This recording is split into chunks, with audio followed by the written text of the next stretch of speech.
ನಮಸ್ಕಾರ. ಇವತ್ತು ನಾನು ಶಿವಸ್ತೋತ್ರವನ್ನು ಹೇಳ್ತಾ ಇದ್ದೇನೆ.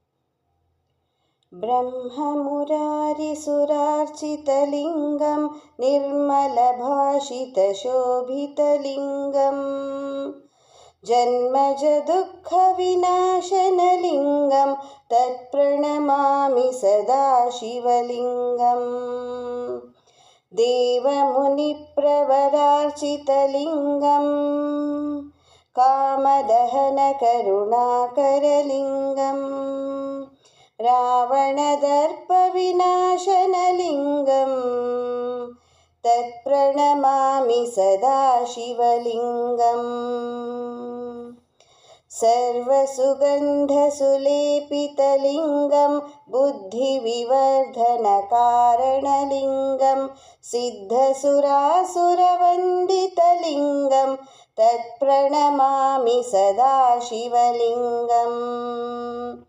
कनकमहामणिभूषितलिङ्गं फणिपतिवेष्टितशोभितलिङ्गं दक्षसुयज्ञविनाशनलिङ्गं तत्प्रणमामि सदा शिवलिङ्गं.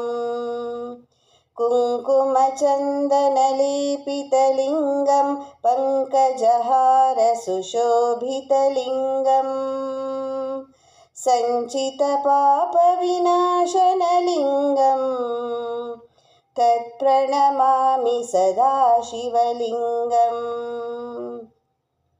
देवगणार्चितसेवितलिङ्गं भावैर्भक्तिभिरेव च लिङ्गं दिनकरकोटिप्रभाकरलिङ्गं तत्प्रणमामि सदा शिवलिङ्गं.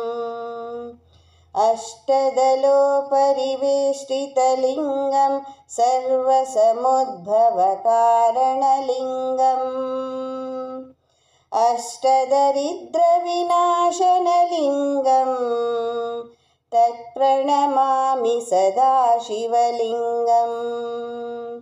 सुरगुरुसुरवरपूजितलिङ्गं सुरवनपुष्पसदार्चितलिङ्गं परमपदं परमात्मकलिङ्गं तत्प्रणमामि सदा शिवलिङ्गं.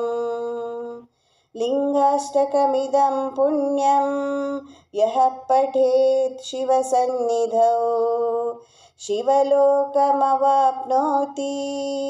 शिवेन सह मोदते. ಧನ್ಯವಾದಗಳು.